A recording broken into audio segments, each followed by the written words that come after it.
All right, we are live, Craig. Love it. Here we are. We'll just mute that. Fantastic. Hey, everybody. I know we're going to have some more people jumping on. It is 8 p.m. Eastern Standard Time. If you're watching this recording, we're doing this live.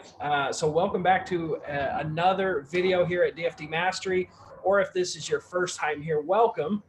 My main focus here on this channel is to help real estate investors overcome their number one problem, which is consistently finding deeply discounted properties. And it doesn't have to be that way. I know it can be discouraging, but like I said, there is a strategy. It's called driving for dollars. I teach it. I help people implement it in their business and make an absolute fortune. There's a live webinar that you can join in. It's absolutely free. It's in the show notes. It'll be in the show notes of all my YouTube videos. It's dfdmastery.com.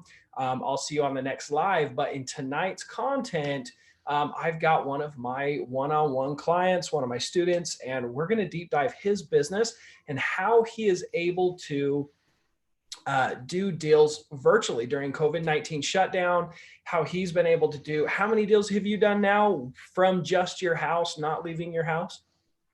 Craig? Since COVID-19, probably about 3 deals have closed since COVID-19 started. We've been in lockdown. Yeah, we've been in lockdown for about 30 days, right? At this point, somewhere around there.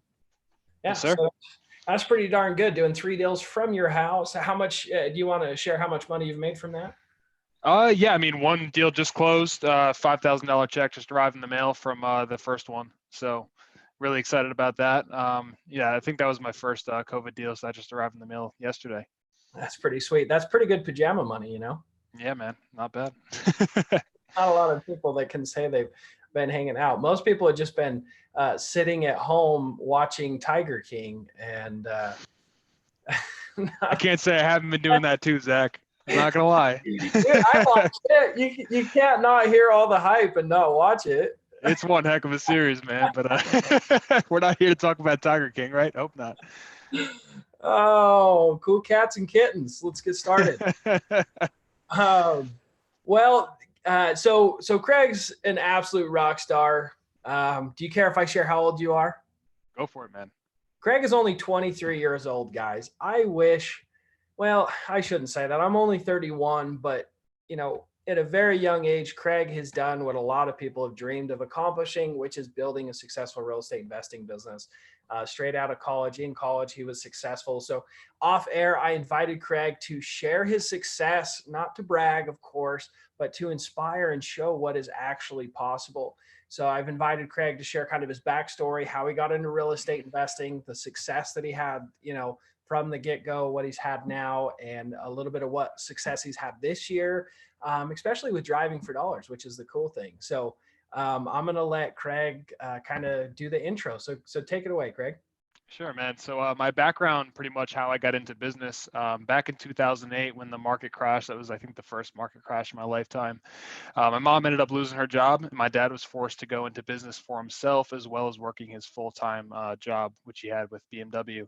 But anyway, yeah, he ended up starting his own fitness personal training business. And I guess that got him reading like a bunch of books like Rich Dad, Poor Dad, things like that. And he basically put that book in front of me when I was 10 years old. So from a very, very young age, I had that entrepreneurial background and always knew that starting a business was something that I want to do. Fast forward about 8 years from then, I decided I want to go to college to be a physical therapist because that's the one thing that I saw in college that I could do and eventually build a successful business out of. So I went to school to be a doctor of physical therapy, did that for 4 years. It was a total of a 7-year program, 4 years undergraduate, 3 years doctorate program. By the time I reached my 3rd year, I was just started listening to podcasts. I ended up moving out to Kentucky from New York. Didn't have a lot of friends at the time. So I was like, hey, I want to do something with my time and maybe make some money. So I started figuring out ways that I could buy properties, maybe fix and flip or buy rentals at a young age, just because I was super ambitious about it. And that's kind of when I stumbled upon wholesaling. Like, what is this? There's no way this works. This is BS. And so I reached out and I told myself, all I need is proof of concept that this works. So I reached out to a local guy in my market that I found on Bigger Pockets. His name is Bo Hollis. You can follow him. He's a house buying guy. He has a great podcast. But yeah, he basically was my proof of concept, told me that it could be done. From there, I started doing deals, dabbling a little bit, ended up building that up. And I was kind of doing virtual deals during my last semester at school. So I was playing lacrosse, finishing my undergraduate degree, and also doing deals at the same time. Made about six figures in that year. I think that was 2018. And I told my parents, hey, I'm not going to doctorate school anymore. This is what I want to do. So yeah, that basically is how I dove into it head first. So I was kind of doing deals virtually. I had 50 partners, boots on the ground. But I was kind of doing all my rapport building and everything over the phone because the guy told me who was going on my appointments, he's like, listen, I don't want to go unless I'm signing a contract. So I was kind of forced into that position. And that kind of helped me a lot, building up that background in order to do deals during the COVID-19 crisis and pandemic.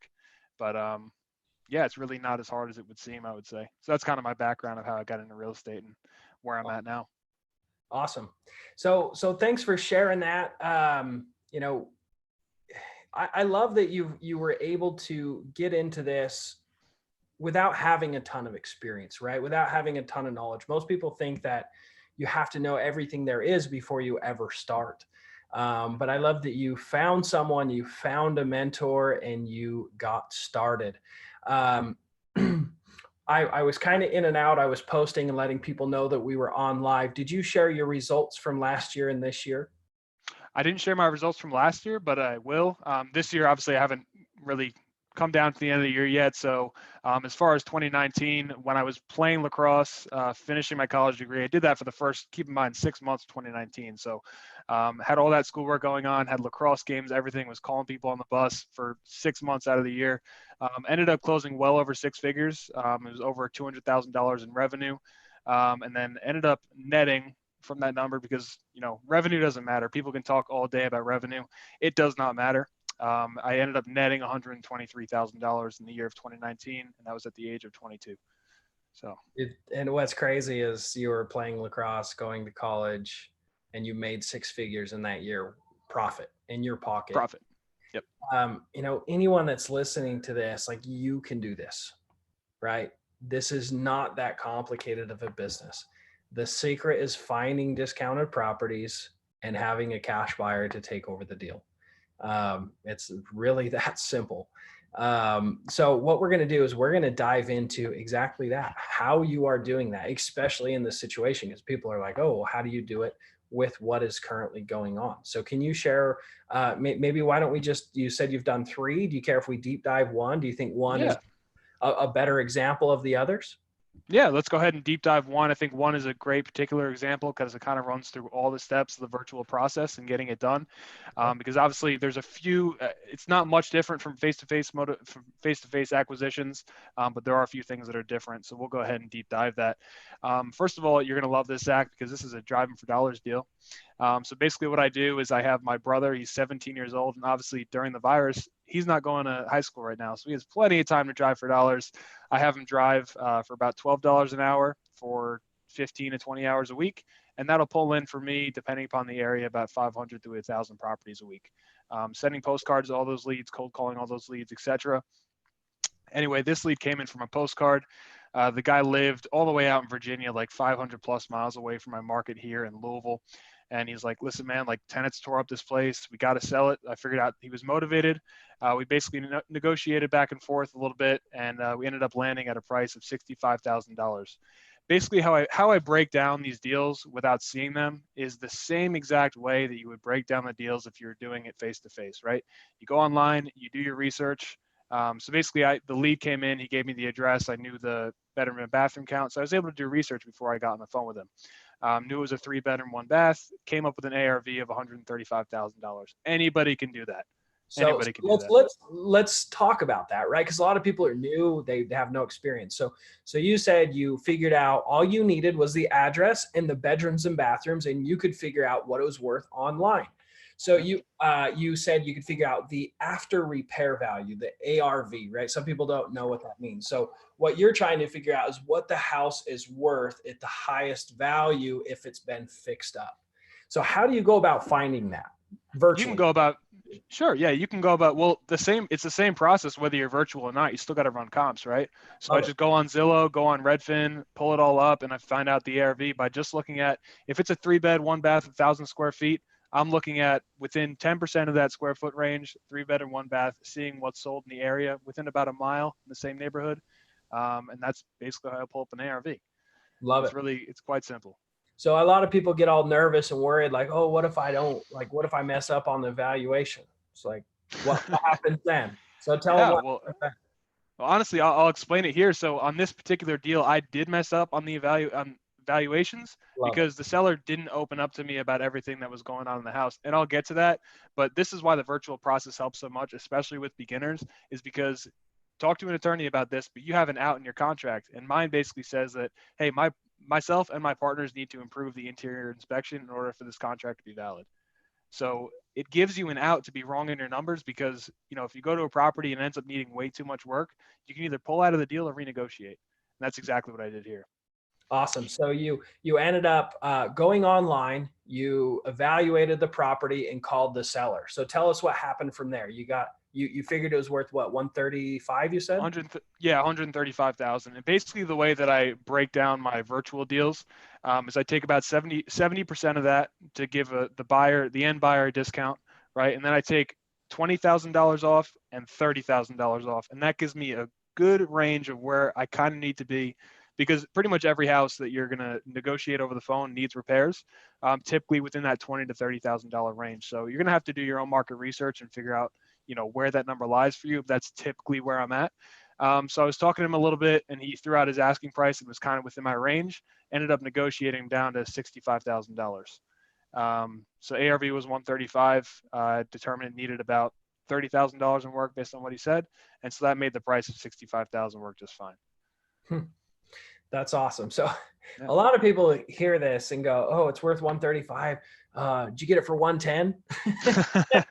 Yeah, no, that wouldn't work. Yeah. And so it's when you tell people you're getting properties under contract for nearly half or a little bit less than half of what the house is worth completely fixed up, they're completely blown away. So how do you do that, Craig? What is that conversation? Are you like just a really good salesman? How are you capable of getting a property under contract for that much? Are you being dishonest? Like, what are you doing?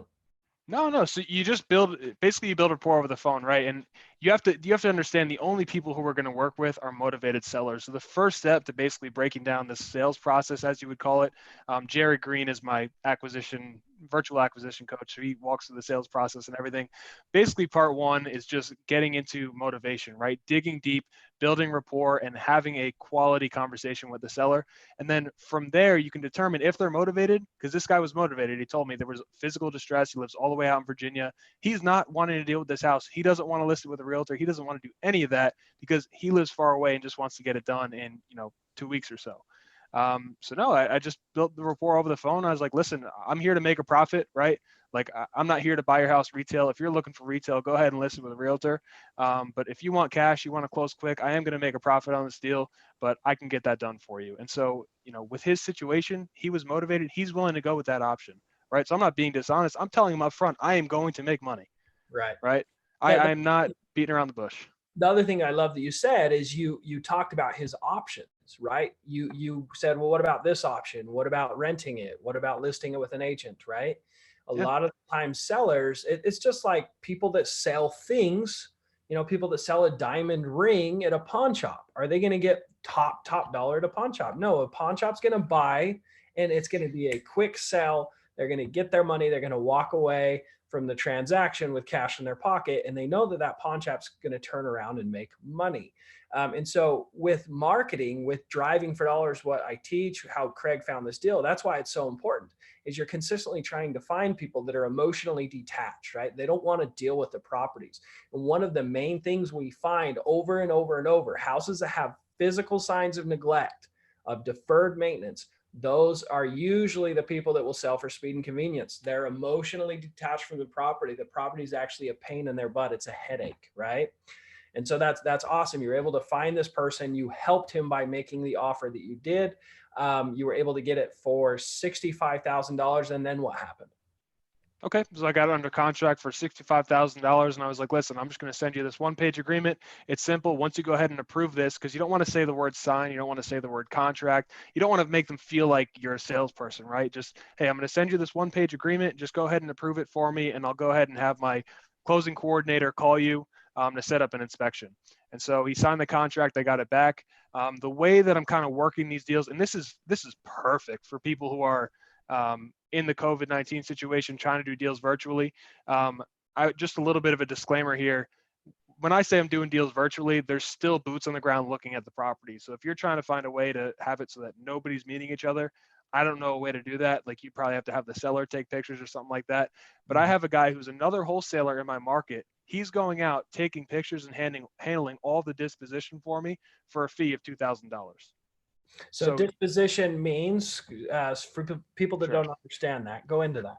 So selling the deal on the back end, basically. So if you get a property under contract, for example, for $50,000 and you want to sell it for 60, that process of selling it for $60,000 is called dispositions, whereas acquisitions is you picking it up for $50,000. Love it. So you have this local wholesaler. Is he using his cash buyers list, or is it a combination of yours and his? How's it working? He just uses his cash buyers list. He does this for a lot of guys. In fact, some guys out of Arizona do it with him, and I've become close friends with him over the years. So he just does it for me now. Ideally, you want to have somebody you pay less money to do the inspections and things like that. But since it was such a quick transition for me going from appointments to virtual acquisitions, this is how I decided to do it for now.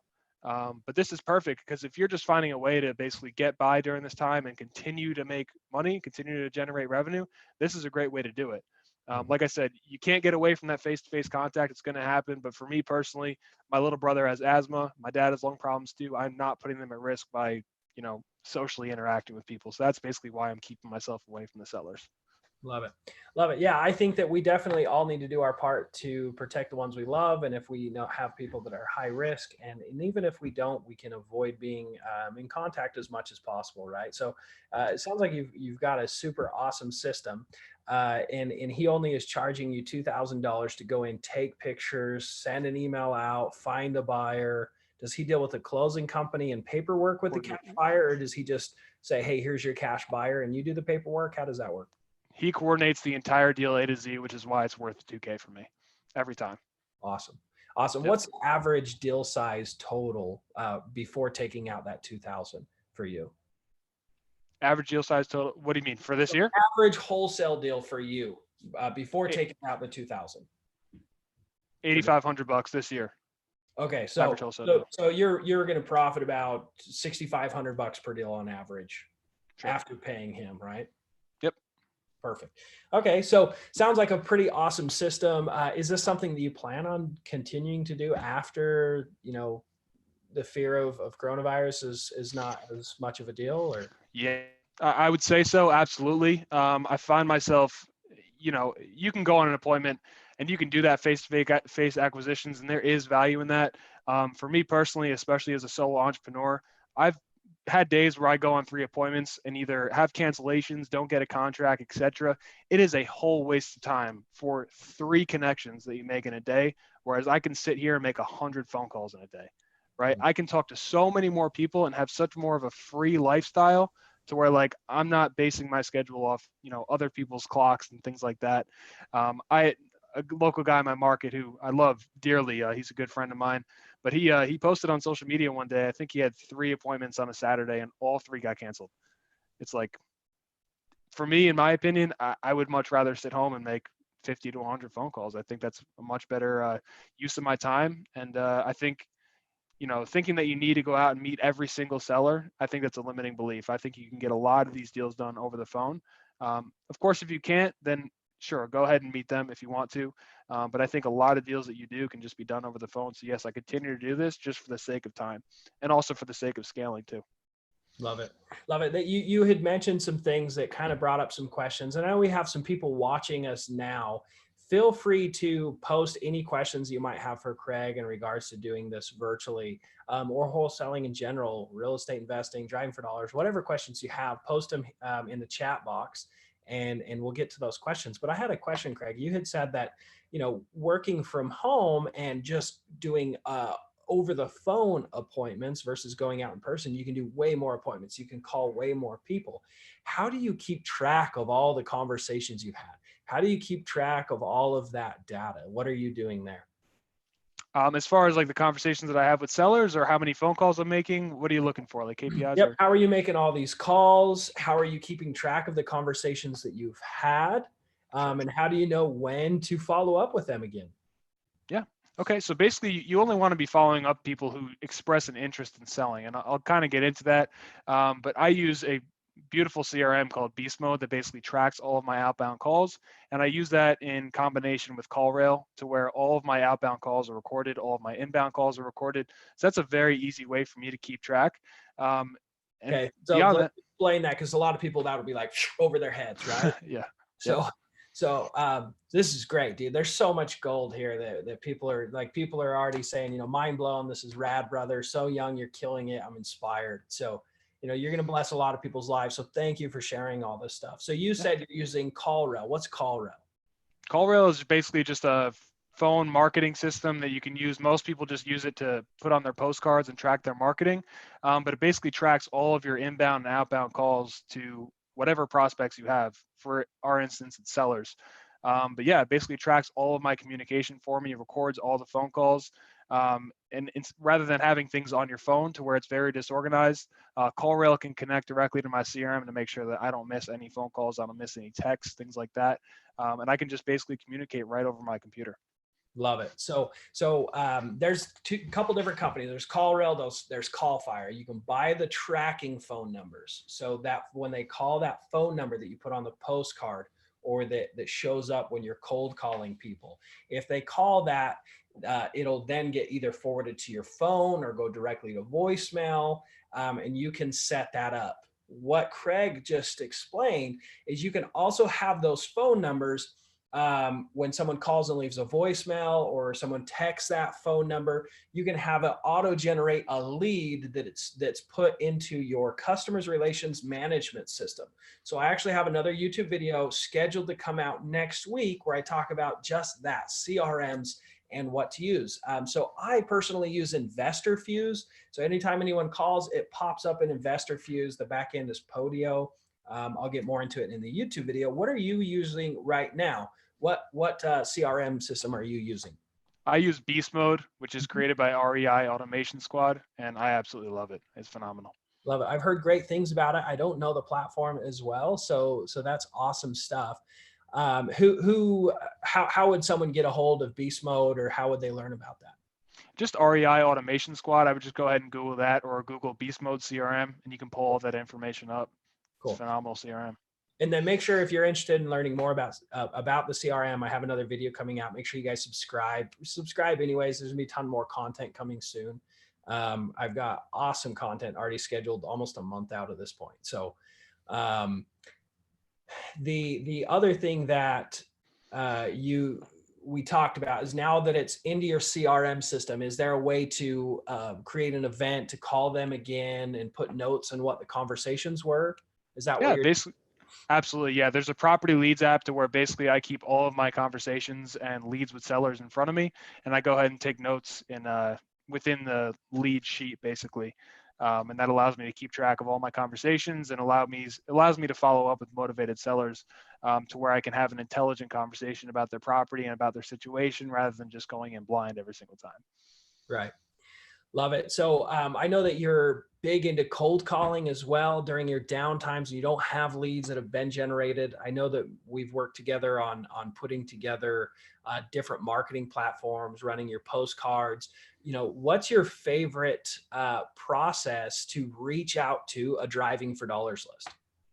My favorite process to reaching out, I mean, I would say I really do love cold calling just because it's super cheap. It's a great way to kind of get into things because, obviously sending a lot of postcards, that costs a lot of money. And some people coming into this, like including myself, I went broke doing direct mail when I first started wholesaling. Like, don't get me wrong, it's not all been flowers and rainbows and unicorns for me.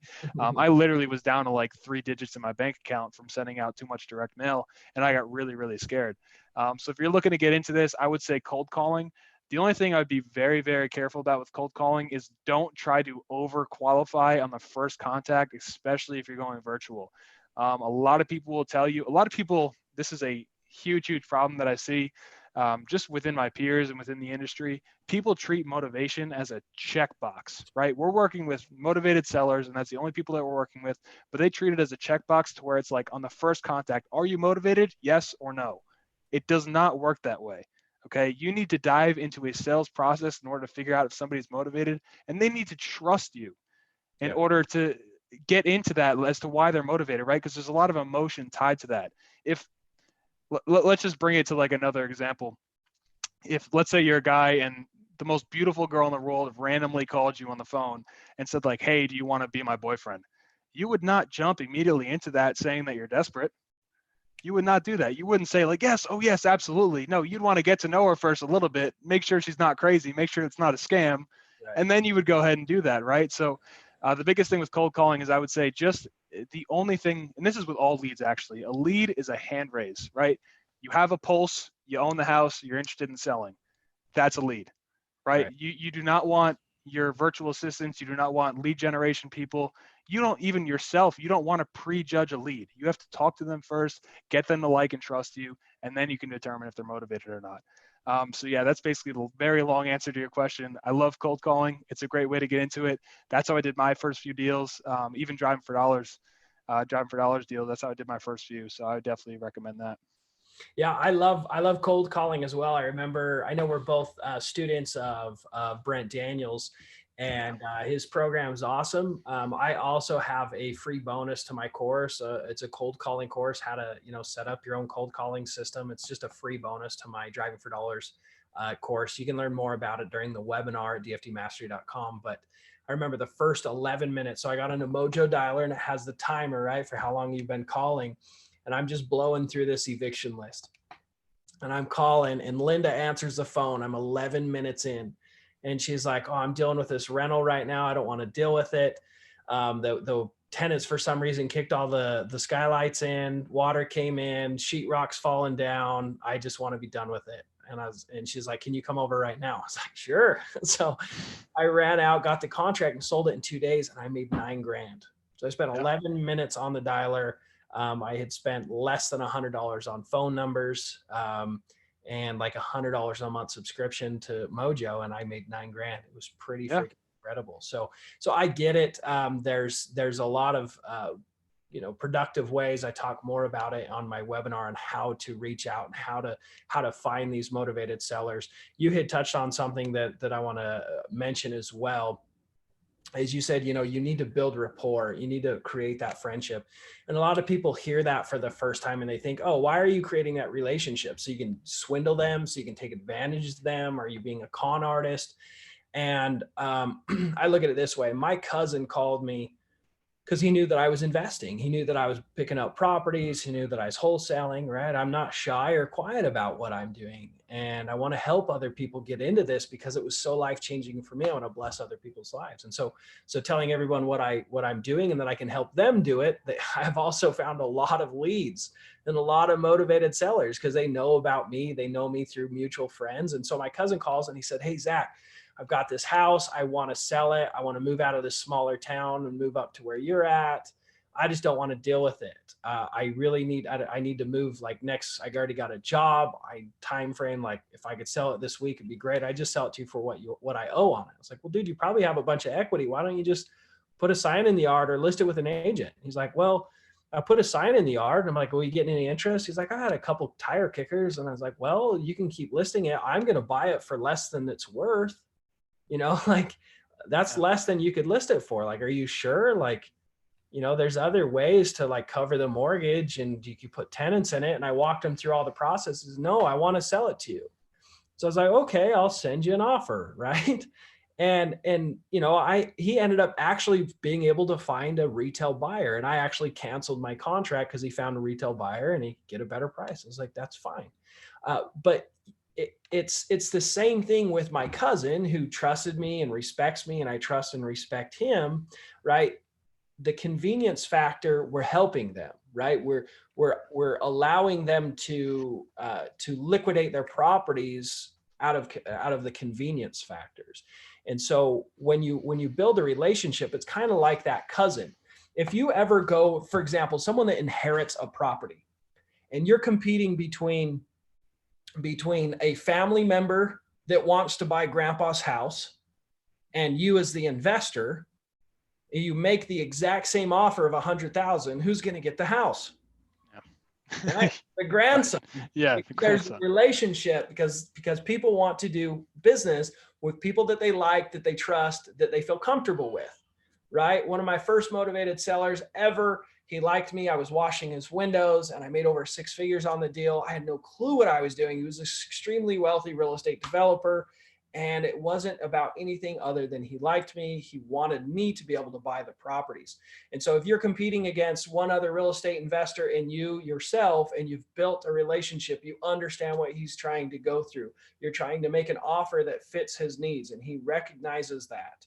You're going to be the one that gets the deal. So creating rapport, building rapport is just building that trust and understanding of what they're trying to accomplish, and your offer is trying to help them accomplish that and still make a profit. So we got some questions coming in, Craig. Let's dive into them. Natasha, who was in the hot seat here on the YouTube live, I think last week. So you guys can tune into that. That one was fire. But she said, question 1, do you scrub your list before calling / mailing? What do you mean scrub the list? So I've been What do you think talking she to means? Tasha. I think what she means here is she's trying to be as frugal as possible, right? So Natasha's another one of my students, and so I teach to send postcards as well as cold calling. But to save a little bit of money, you can start by cold calling, try and contact them 3 or 4 times. If you can't get a hold of them, then you pull that list out and send postcards to who you could not get a hold of. So I think she's wondering, do you buy phone numbers for that list before you send postcards? You send postcards immediately. I know we've deep dived your processes and we've been Yeah. changing recently, right? But do you want to share the past? Yeah, I don't mind sharing it all. So, I mean, what I do is going to be different from what you do because I'm not necessarily trying to be frugal. Like I'm doing things differently because right now my revenue is paying for my marketing, right? Like, so I was in your position once before too. If I was in your seat, I wouldn't necessarily, because driving for dollars list is already such a hot list. One time Zach forced me to go out and drive for dollars myself. I picked up 200 properties, mailed all 200 of them. I think it cost me like $88 and I made 23 grand. Right. So it's a really hot list. You know what I mean? It's a super, super hot list. So if you're trying to be frugal as possible, postcards are going to be the most expensive route and also the least response. So I would go ahead and carefully dial through those numbers. If you dial through it 3 times, and you're going to want to make sure you have a pretty big list, but I would dial through it 3 or 4 times. And if you end up not getting a deal from that, go out and drive more. And those people that didn't answer, follow up them, leave them a personal voicemail, right? Be like, hey, I want to buy your house at 123 Main Street. My name is Teresa, whatever. I'm sorry, I forgot your name already. My name's Teresa, Natasha. And yeah, just leave them your phone number. And that's a great way to just leave a personal message because guess what? Everybody's using a dialer. Everybody's rolling through leads. Everybody's dropping RVMs. If you leave something personal for them, it's going to make that list that much hotter. So that's what I recommend. Okay. She's asking about the driving for dollars list. I assume she said, as a one-woman show, should I take out the LLCs out of the driving for dollars list or houses that have been purchased within the last 12 months? I would say definitely properties that have been purchased in the last 12 months, I would say definitely pull those out. LLCs, you can't necessarily call those unless you're going to skip trace them carefully with a website that pulls the owner's name, something like that. But for skip tracing, you need an individual's name in order to skip trace. So I would pull those out for that. But for mail, I would definitely be mailing LLCs. I couldn't tell you exactly how many deals I've done with LLCs, but there's just as many motivated sellers in LLCs as there are individuals, and you can be missing out on some very, very big deals if you're doing that. Yeah, so I know that I've done deals off of LLCs, corporate-owned properties, or properties owned by trusts, or absentee owners, or primary resident owners with driving for dollars. The cool thing with driving for dollars is you're only tagging properties with physical signs of neglect. So all of them potentially have motivation, whether it's now or 6 months or a year from now. That's going to be a hot list. I've never pulled out properties that have sold in the last 12 months from the driving for dollars list because it's not worth the hassle and data and time to scrub that list against that I'd agree. criteria. It's just not worth the money you would save versus the time you would spend, right? If you were hiring someone else to do it, it would cost you more money than just mailing to it. Yeah. The funny thing is I've actually done deals where investors bought deals within 12 months and needed to get rid of them because they got upside down on another flip or they needed cash for another deal, and was able to actually make a small profit, but I was able to wholesale already invested, recently purchased properties. Yeah. The let's see. The other thing that I was going to say for my students, since you guys get a little bit more access to me, what I'm doing, I have broken my KPIs down about 30 days ago. I have taken my driving for dollars list, and instead of just tracking how many postcards I send, how many hours on the dialer, how many contacts for just that list, I've broken that list into absentee owners, corporate owned properties, and primary resident properties, all the driving for dollars. And I'm going to track how many leads I'm generating and how many contracts and how much money I'm generating from those and how much I'm spending to market to each of those three lists. So I actually will be able to tell my students it is profitable. Keep mailing the LLCs because everyone keeps telling me, is it profitable? And I'm going to have exact numbers on that. So you guys are going to get some access to that. I'm going to track it for about 6 months. So good stuff coming there. Okay, and then looks like she asked another question. Properties and Deal Machine returns as owner not found.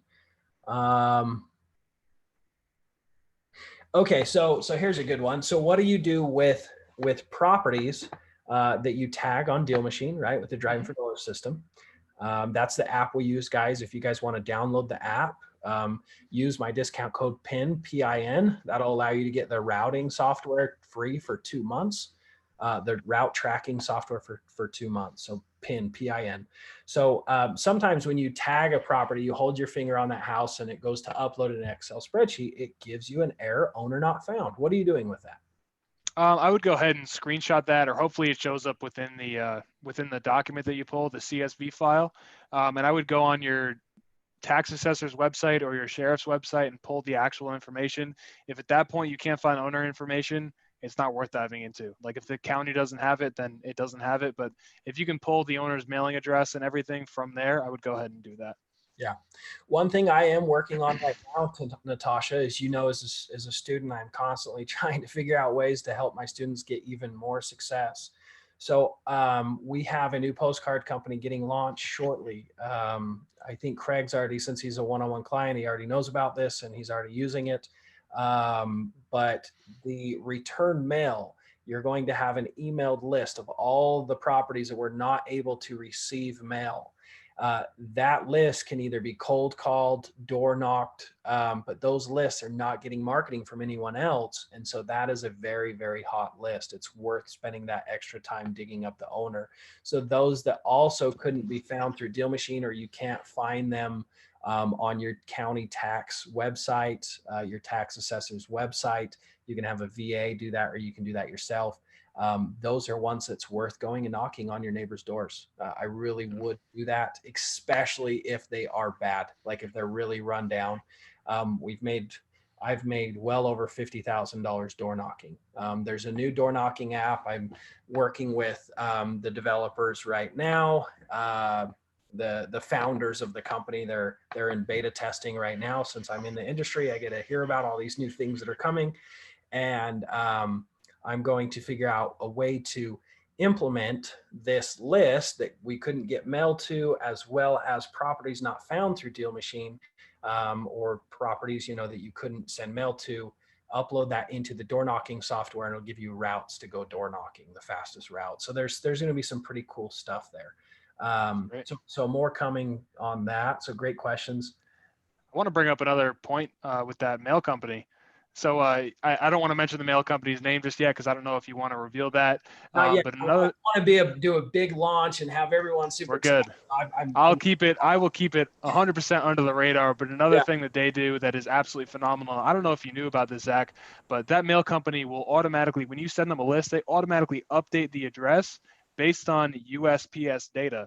So they will go ahead and update that mailing address if the person has like reported that they moved or something like that. So it's an even hotter list at that point, to where like people who aren't using this mail company or don't have this feature, they're missing out on those deals. So it makes your driving for dollars list even hotter. I just want to bring that up. That's something that I didn't even realize yet. So that's Yeah. fantastic. Well, I don't really run all my own data, right? I haven't sent a postcard myself in years. I have my team doing it. So a lot of this stuff I'm having to relearn introducing this new postcard company, because they have so many extra bonuses for even a cheaper rate than all of my students are getting right now. So good stuff coming. So Ron asked, everyone, thanks for joining us. If you guys are enjoying this, let us know. Give us some likes, give us some love. So Ron said, how does your first call typically go when you start discussing numbers? I mean, it really depends on the seller, right? I mean, how does the first appointment typically go when you start discussing numbers? I mean, it's obviously not the most comfortable situation to be in, but the more rapport you build and the more you determine that they're motivated, the better conversation that you're going to have. If you're having a conversation about numbers with somebody who's not motivated, it's going to be an ugly conversation, because guess what? They're not going to sell at a discount, and they're Right. not going to want to hear your number. They don't want to sell their $200,000 house for $100,000. It's not going to happen. So they're going to yell at you. So what I'm going to say is that is one of the number one mistakes, is when someone thinks about calling a motivated seller, they're thinking number, they're thinking number, they're thinking number. That's I should be nice to you, Ron. That is a selfish, that's as nicely as I'm going to say it. That is a selfish thought process. When you get on a conversation with someone that needs to sell their house, you need to understand why. Why are you selling your house, dude? Like, why don't you just keep it as a rental? Well, I can pay you cash and have it done quickly, but why don't you just list it with an agent? You might actually get more money that way. Well, what's your time frame? Why, do you want to sell it today, tomorrow, or do you want to sell it in 6 months? Like, what's your time frame? And the seller says, oh, I want to sell it in a month. And you go, okay, why a month? Why not this week? Like, what's the difference? And they go, oh, well, I have this situation. I want to deal with this. I've got a niece that's living there, and she just lost her husband, and so I can't kick her out. She's got a new place to move to. It's going to have to take a month. And understanding what's happening at the property, understanding what's happening in the life of the seller because of the property, like, that's important. Because then if you need to make a creative seller finance offer, if you need to make a subject to offer, a whole just a straight cash offer, or a lease option, or whatever the situation might be, right? So you're trying to find the why. When you get on a conversation, it's all about the why. So on Friday, I have a YouTube video dropping. You are going to get my motivated seller script for absolutely free. So your guys are going to have access to that. So if you're not subscribe. You're going to get my motivated seller script, and you know exactly what to say and how to say it. So that's coming soon. Absolutely free for you guys. So that'll help you, Ron. And then Natasha asked, do your conversations with investors go any differently than with owner occupied? If the seller investors numbers are tight, do you still do the deal in hopes of building a relationship? No, I never do a deal to build a relationship. I don't. Yeah, no, I make money, right? I'm in the business of making money. I don't do favors. So, it doesn't matter. I'll let Craig chime in here too, but it doesn't matter if they're an investor, if they're a real estate agent, if it's my cousin. Right. The script is the same, guys. It's you talk about their options. Okay. Well, Mr. Investor, sounds like it's a great rental. You've had it for 15 years. You're probably like getting to being close to paying off this property, right? Yeah. Well, shoot, why not just keep it, man? That's a nice retirement. Plus it'll probably just appreciate over time. Like, why not sell it? Or why sell it? Well, they tell you why, right? And you go, okay, well, that's interesting. Well, why sell, to another investor? I mean, that I want to have enough meat on the bone that it makes sense for me. Why don't you go in and fix it up? I know you said the tenants destroyed it. Why don't you fix it up and just sell it retail and just, take your time, right? They will tell you why, and you'll understand that your offers will fill their needs, right? So that is how you have conversations with sellers, and it doesn't matter who they are. I have the same script, whether it's my cousin, which I've done that, right? I shared that story, or if it's a real estate investor or not. My very first deal was someone that had my very first wholesale deal that I made 10 grand. It was owned in an LLC. And that property was the last property of over 100. And I think he said he owned over 150 rentals at one time with his partner. And that was the last rental they had. He said, dude, this is the last one. I can't stand my freaking partner. We've liquidated everything. And this is our last one. We don't want to deal with it. So if you'll make us an offer, we'll take it. My first deal was with an investor too. Actually, one of my best cash buyers. The biggest deal I ever did was with this cash buyer. It was a big old deal, but anyway, going back to that, the first deal I ever did was with this cash buyer, and he was a motivated seller. He had a house that he wanted to get rid of, and he knew exactly what I was doing. He's like, dude, I want to get rid of this house, sell it for me. I was like, okay, I made $1,200. I've never been happier in my entire life. I love it. Yeah, we actually did a deal about, I don't remember how long ago. It was within 6 months ago. But there's a real estate investor that was liquidating a bunch of his properties, and he had one that he got a postcard from us, and he's actually on our cash buyers list. And he's like, hey, yeah, I actually do want to sell that property. What could you offer? And we're like, I don't know. Why are you selling it to us? You know, we're trying to get it at a decent price and wholesale. You're an investor. Why don't you just list it? He's like, it needs a ton of work. I need the cash on another development project I'm doing. Like, if I could have this thing done in 2 days, I'll do it. And we got a $20,000 assignment fee. Like, we sold it to another flipper and made 20 grand on the contract. Like, the dude, like, it's not like we're taking advantage. We're offering liquidity, right? So yeah, that's awesome. Yeah, don't change the script just because they're an investor. Like, they might have a situation when they need to sell. It's why you got to talk about that. Yeah, and like, one thing that happens is I'll call an investor, like cold calling, and they'll be like, hey, like, yeah, I'd sell it. What's your offer? And it's like, well, you know, it depends largely on the condition. What's the condition? Tell me about the property. Well, it sounds like a great property. Why would you even sell it? And he's like, well, I'm a real estate investor. Everything's for sale. And it's like, oh, okay. So are you trying to like fix it up and sell it for full retail, or are you okay selling it as is and letting me make some money, you know, on the back end? It's like, well, no, I'm kind of in the business of fixing up and making money. It's like, okay, are you trying to find more deals? You know how many cash buyers I've added to my list because I found many. out.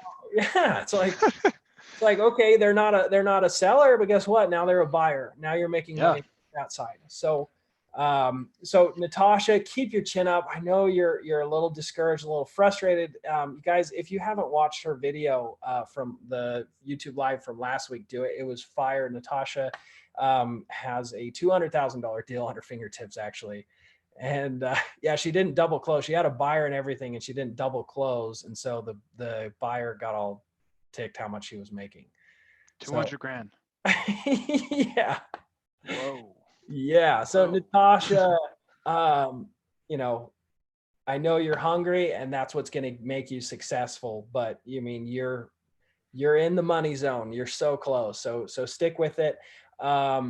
You know, guys, if like I said before, if you're interested in learning more, go to dfdmastery.com. I do a free live webinar where I deep dive the processes and how we do this and how I help students like Craig and like Natasha and help them find deeply discounted properties and change their financial lives. You know, Craig, 6 figures at 22 years old, right? Last year, going to college. Like, it's crazy. You know, it's just absolutely crazy. When I was 22, I think I made like 10, 15 grand. And I was engaged and going to school. I was eating ramen noodles every day, and it was terrible. Yeah. Before this, I was, man, like drinking beer on the weekends and making sandwiches at Panera Bread. I swear, like that's my background. So it's not like I have a sales background. I have a real estate background. Like, I make sandwiches and pour soup bowls, man. That's it. And then I jumped right into real estate. So you don't need to have any sort of crazy financial background. You don't need to have a real estate background. You can jump into this. I mean, really, just from the conversation that Zach and I are having today, you can go out and you can do deals. I mean, don't think there's any secret sauce in this business. There's really not. It just comes down to finding motivated sellers, having quality conversations with them, and closing deals. And that's really not as complicated as it seems. It's a very simple business. Not easy, but simple. All right. I'm going to end this with 2 questions. First, what has been the most influential thing that you've learned either from a book or from a mentor that has brought you success in real estate investing? I would say absolutely 100% The Go-Giver is my favorite book. I know it's a very common one that people will bring up, but it's basically just comes down to having a mentality of giving more than you receive. And that will, in essence, provide you more wealth in your own life. And so that's basically the most like powerful example in my life of a book that I've read that's made a huge impact in my life. Just from there, I built up a lot of relationships in my life that have been extremely profitable money wise. Just relationships with really high quality people, just because I'm willing to give more than I receive. You know, I'm willing to give away pretty much anything in order to receive back. So, I mean, that's just been a huge influence in my life. Love it. Yeah, it's man, you keep sharing some awesome gold nuggets. I have a YouTube video coming out on the 4 things that make people wealthy or make people poor, and not just money, but their relationships, with their health, and with their inner peace, with their happiness. And that's a huge one. Wealthy people focus on giving back and making themselves better to bless society. Poor people focus on how can I take advantage of the system? How can I get more for less? They protest minimum wage, right? They look at wealthy people financially and say they're greedy, but really the selfish and greedy people are those that don't have that mentality of giving back and building and contributing. So awesome, awesome. The last question is, if someone is just getting started, they've never done a real estate deal, where would you send them? How what could they do to get started? Sure. Step one, I would say go out and meet cash buyers, build relationships with people. That's a good way to kind of find out what people are buying, what kind of price range you need to buy in. You basically get all of your market study from your cash buyers, because guess what? If you don't have a relationship with those people, if they're not seeing your deals, you're not gonna be able to do any business. So I would go out, I would meet cash buyers and talk to them about what they're buying, where they're buying it, how much they want to buy it for. You basically get a whole market research study done in one conversation there, and go and have that conversation with multiple people, build up a list to where you can send your deals to. I would say go out, drive for dollars, 100%. Go out. I tell almost everybody this. If you're trying to get started, go out, get the Deal Machine app, build a list of 1,000 properties. Don't do any calling. Don't do anything. Don't start generating leads, because you're going to get nervous and you're going to stop driving for dollars. Driving for dollars is super easy. Go out and do it. Build up a list of 1,000 properties that are run down, need some work, TLC, that look vacant. I would skip trace that list using whatever skip tracing provider Zach recommends. Skip trace that list and call them. I would call them. If you're trying to be really frugal and hit every single lead, I would single line dial that list and leave personal voicemails. Hey, my name is Craig. I know this is completely out of the blue, but I was calling about your property at 123 Main Street. Was just calling to see if you might consider an offer on your property there. Give me a call back. Here's my phone number. Have a good day. Thank you. Bye. So take all the generic stuff out of it, leave very personal voicemails. It'll milk that list and pull absolutely everything out of it that it can.